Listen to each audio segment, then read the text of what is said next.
Hello cadets, welcome to our channel crack merchant baby.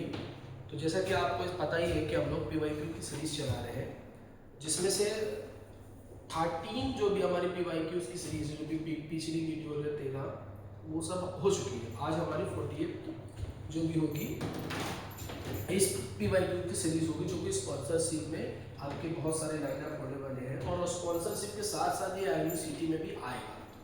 तो जैसा कि सारे मास्टर कर रहे हैं, इंग्लिश वाले सर भी हमारे सर भी और फिजिक्स वाले भी, तो उसी हिसाब से सारे पीवाईस कुछ चल रहे। तो पहला क्वेश्चन इस सीरीज का ये रहा आपकी स्क्रीन पर कि इन SN1 रिएक्शन हाईलाइट रिजल्ट कि SN1 रिएक्शन में क्या रिजल्ट होता है, मतलब जो रिजल्टिंग प्रोडक्ट होगा SN1 रिएक्शन का वो क्या होगा।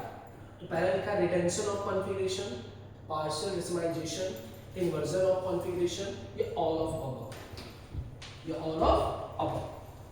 तो बात करते हैं हम लोग SN1 और SN2 की। तो बेटा आपको पता है कि SN1 और SN2, SN1 में और SN2 में, तो बेटा SN1 में तो रेसिमाइजेशन होता है। क्या होता है बेटा? रेसिमाइजेशन।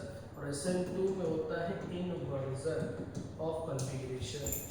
तो बेटा इसमें से आंसर क्या बनेगा? देखो इसमें से आंसर बनेगा all of above, because racemisation तभी होता है जब कोई डी फॉर्म और कोई एल फॉर्म हो। तो मान लिया जो हमारा प्रोडक्ट था वो डी था, तो 50% इसमें से एल फॉर्म बनेगा और 50% इसमें से डी फॉर्म बनेगा, और रिजल्टिंग मिक्सचर हमारा क्या होगा? Racemic mixture. तो देखो इसमें सब चीज हो रहा है। अगर D to L कॉन्फ़िगरेशन होता है तो इन्वर्जन होता है, D to D कॉन्फ़िगरेशन होता है तो क्या होता है? रिटेंशन होता है। और ये दोनों 50-50% है तो रेसिमाइजेशन। तो मतलब सारा चीज इसमें हो रहा है, इसलिए इसका आंसर क्या बन जाएगा? All of the above. क्या बन जाएगा? All of the above.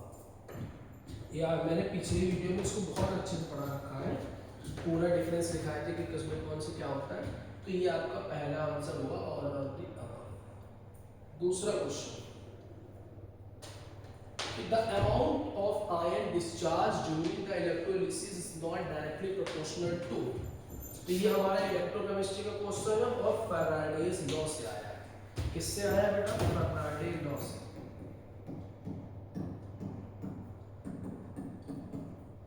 क्या है फैराडेज लॉ ऑफ इलेक्ट्रोलिसिस? पहला लॉ कहता है कि the amount of substance deposited और liberated is directly proportional to quantity of electricity.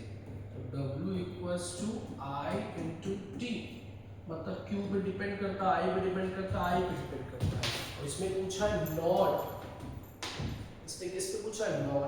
तो टाइम पे तो डिपेंड करता है, करंट पे डिपेंड करता है, करंट पे इक्विवेलेंस ऑफ आयन पे डिपेंड करता है, क्योंकि W बराबर ZIT भी होता है, Z होता है केमिकल आयन। क्या रेजिस्टेंस पे डिपेंड करता है?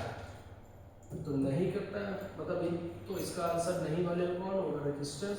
बाकी ये तीनों चीजों पर क्या होता है? मास डिपॉजिट करता है, which is the first law of Faraday. ठीक, तो ये हमारा हो गया। Next question, the molarity of a pure water. बेटा बहुत इजी है, बहुत बार ये क्वेश्चन पूछा गया, बहुत सारे एग्जाम्स में पूछा गया है। ये तो रटा रटाया क्वेश्चन है। 55.5 लिखा होता है, कहीं कहीं लिखा होता है 50.56 लिखा होता है। आराम से निकालना होगा मोलैरिटी, 1000 डिवाइडेड बाई 18 करोगे तो ये आ जाएगा 55.6। इसको याद कर लीजिएगा, कैलकुलेशन भी आप कर सकते हैं। वो मॉलिक्यूलर मास होता है, वेट ऊपर लिखा हुआ, मॉलिक्यूलर मास नीचे, 18 लगा के आंसर आ जाएगा। क्लियर? तो ये थर्ड क्वेश्चन हमारे सीरीज का हो गया। और जितनी जल्दी आप स्पॉन्सर क्लियर कर लेंगे, जल्दी से करिए, इंटरव्यू वगैरह दीजिए, IMU में रैंक की तैयारी करिए। आप मान लिया स्पॉन्सरशिप में फंसे ही हैं, एक और 2 3 4 देने में लगे हुए हैं, आगे चल के पढ़ाई नहीं कर पाए तो IMU में रैंक नहीं आएगी, तो एडमिशन कैसे होगा? तो ये भी ध्यान रखिएगा। बात करते हैं अगले क्वेश्चन। ये बहुत ही जबरदस्त क्वेश्चन फिर से SN1 SN2 से कह रहा है, unknown alcohol is treated with glucose reagent to determine whether the alcohol is primary, secondary or tertiary. Which alcohol react faster and by which method? तो बेटा ल्यूकोस टेस्ट में आपको बताया था कि टर्सरी सबसे पहले जाता है, सेकेंडरी फिर प्राइमरी। और आपको SN1 और SN2 में भी बताया है कि SN1 में टर्सरी पहले जाता है, तो फास्टर में कौन होगा? Tertiary with SN1 mechanism. तो इसमें कहाँ लिखा है टर्सरी विद SN1 मैकेनिज्म? तो आंसर हो गया सी, टर्सरी विद SN1 मैकेनिज्म। बहुत इजी है, क्योंकि पिछली वीडियो में ल्यूकोस रिएक्शन भी बताया था, ल्यूकोस टेस्ट के अकॉर्डिंग भी बताई थी। पिछली वीडियो में SN1 और SN2 भी पूरा एक्सप्लेन कर दिया, इसीलिए यहाँ पे दोनों का मिक्स क्वेश्चन आ गया कि कौन सा अल्कोहल जाता है, तो भैया टर्सरी अल्कोहल जाता है। तो टर्सरी अल्कोहल कौन देता है? भैया SN1 देता है। क्लियर? ये याद रखिएगा। बात करते हैं इसका, क्या लिखा है? Coordination complex core atom, this one ठीक। क्या रहा है? कोऑर्डिनेशन कंपाउंड का जनरल फार्मूला होता है दिस वन एंड ब्रैकेट के ऊपर plus minus n। This is a central metal ion,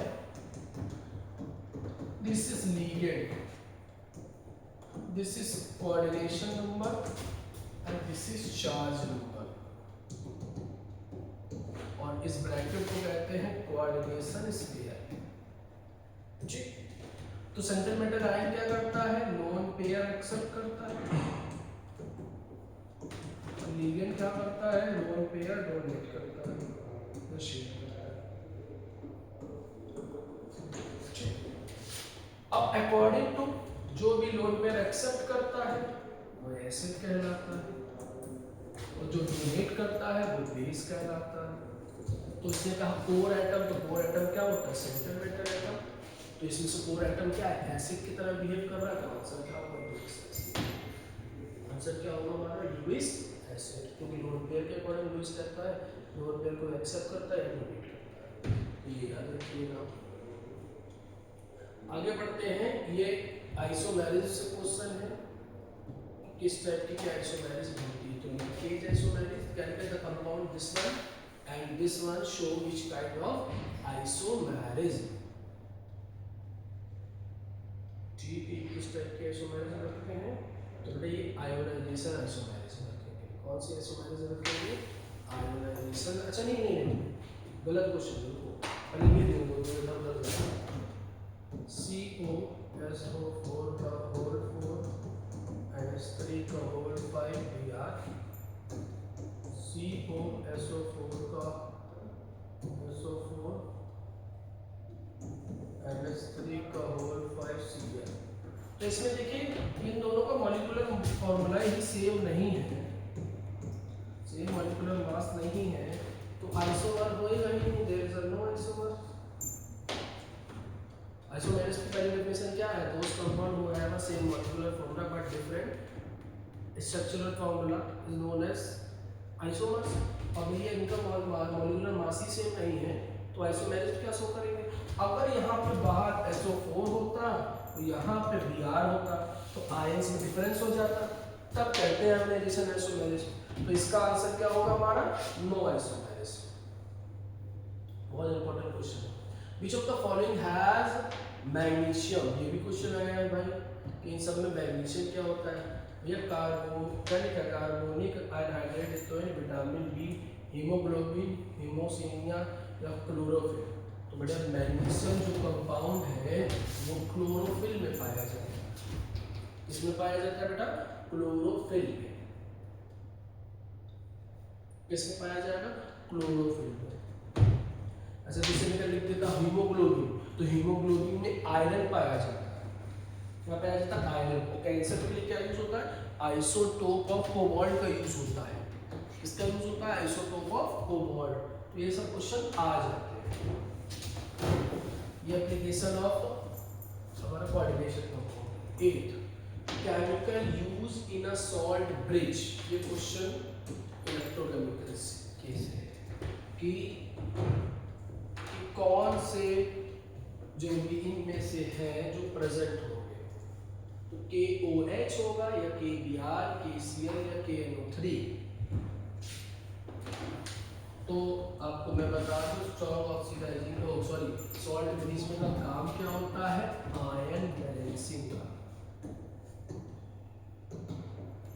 कार्य। और क्या करते हैं ये, इनमें क्या फील होता है, इलेक्ट्रोलाइट होता है, स्ट्रॉन्ग इलेक्ट्रोलाइट होते हैं।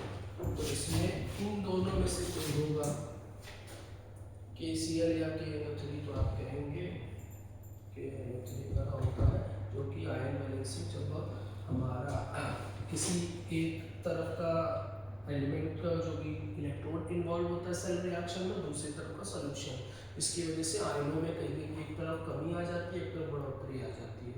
और सॉल्ट ब्लीच क्या करता है, बैलेंसिंग ऑफ आयन करता है, इसमें इलेक्ट्रोलाइट्स फ्री होते हैं, जो कि हमारा आज का 8th क्वेश्चन।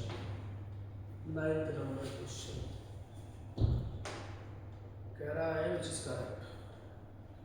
तो मैंने आपको बताया है कि कोऑर्डिनेशन नंबर 2, 3, 4, 5, 6, कोऑर्डिनेशन नंबर 2 है तो SP कहलाएगा, कोऑर्डिनेशन नंबर 3 होगा तो SP2 कहलाएगा, कोऑर्डिनेशन नंबर 4 होगा तो DSP2 या SP3D, 5 होगा तो DSP3 SP3D, और 6 होगा तो D2SP3 और SP3D2। तो कोऑर्डिनेशन नंबर इसका तो 6 है, तो ये सारे तो कट हो गए, मतलब D2SP3 या SP3D2। कहाँ लिखा है, D2SP3 hybridisation, SP3D hybridisation, paramagnetic या किस। तो मैं ये कह दूंगा किसका आंसर ये लिख लीजिए D2SP3। क्लियर, तो ऐसे याद कर लीजिएगा हाइब्रिडाइजेशन।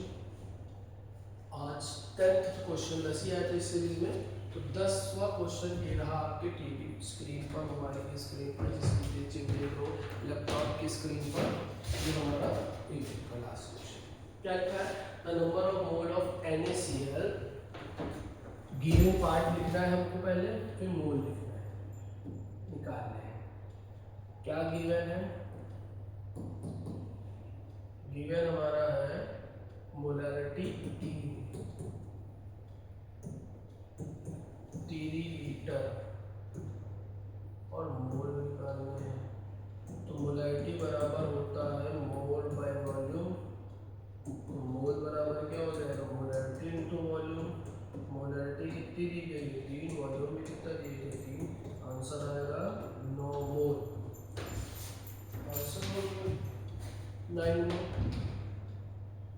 जो कि बहुत इजी क्वेश्चन है। 11 12 से थोड़ा थोड़ा इजी आता है, पर ऑर्गेनिक में आदमी फंस जाएगा, तो ये याद रखिएगा कि इस सीरीज में ये सारी चीज़ें हैं। तो आप स्ट्रेटजी सुन लीजिए थोड़ा बहुत। पहला पॉइंट आप क्या करेंगे, कभी भी आप एग्जाम देने जाए कोई भी, सबसे पहले आप इंग्लिश, केमिस्ट्री, GS GK और रीजनिंग, इन 4 में से किसी इन चारों को ही अपने अकॉर्डिंग लगाए। कुछ इंग्लिश को अच्छा कहेंगे, कुछ केमिस्ट्री को करो, या केमिस्ट्री इंग्लिश GS कर लो, रीजनिंग या भैया रीजनिंग इंग्लिश केमिस्ट्री GS करो, तो यहाँ से स्टार्ट करो। जब ये सारे हो जाए, 1 घंटे 1 आवर 20 मिनट्स में हो जाए, तो बाकी मैथ और फिजिक्स को अपने अकॉर्डिंग प्रायोरिटी देने के बाद इस 1 घंटे 40 मिनट में कैलकुलेटिव होगा, इनमें टाइम लगेगा, जितना इन दोनों में टाइम लगेगा हो सकता है इन चारों में इससे कम टाइम लगे, जितना इसको सॉल्व करने में लगेगा वो इन चारों में उससे कम, क्योंकि इंग्लिश में ज़्यादा पढ़ना है, आपको याद होगा तो होगा, केमिस्ट्री में ज़्यादा कैलकुलेटिव नहीं होगा, GS GK में ज़्यादा कैलकुलेटिव नहीं होगा, रीजनिंग में थोड़ा सा होगा। तो ये 4 और ये 2, और स्कोरिंग भी है 50 क्वेश्चन, ऐसे करना है आपको, तब होगा।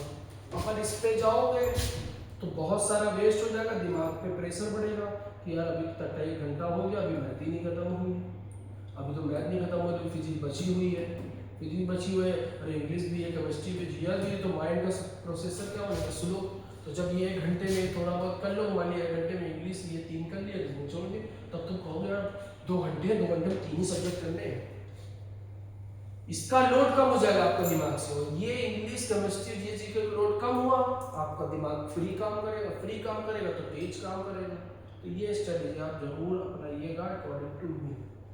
बाकी आप अपने प्रेफरेंस के अकॉर्डिंग कीजिएगा, बट मेरे अकॉर्डिंग तो ये है कि आप इंग्लिश केमिस्ट्री जीएसजी को जल्दी से जल्दी खत्म कर दें, फिर आप कैलकुलेटिव चीज़ पे जाए और एनालिसिस कर करके करते रहें। ज़्यादा टाइम भी किसी क्वेश्चन को ना दें, नहीं आ रहा आगे बढ़िए, नहीं आ रहा तो आगे बढ़िए। मान लिया एक मान पढ़ने पे 20-30 सेकंड में आपको पता चल जाएगा कि हाँ हो पाएगा कि नहीं हो पाएगा। नहीं हो पा रहा है, थोड़ा 1-2 बार जोर लगाइए, वरना उसको टिक कर लीजिए कि हाँ इसको बाद में देखेंगे, जब टाइम मिले तो देखिए, क्योंकि शायद उससे आगे आपका इजी आंसर क्वेश्चन हो जो आप पढ़ के गए वही आ रहा हो, अब इसमें दिमाग लगाने लगेंगे तो उस क्वेश्चन तक पहुंच ही नहीं पाएंगे। सारे क्वेश्चन जरूर खोल के चेक करिएगा, सारे क्वेश्चन में से कुछ तो इजी बहुत सारे होंगे ना, तो ये ध्यान रखिएगा बातें एग्जाम देते समय। बाकी मैं तो साथ नहीं आपके, धीरे धीरे आपके बड़े बड़े अच्छे अच्छे क्वेश्चन देता रहूँगा। तो इसी के साथ आज की वीडियो यहीं एंड होती है। ओके, थैंक यू, धन्यवाद, जय हिंद।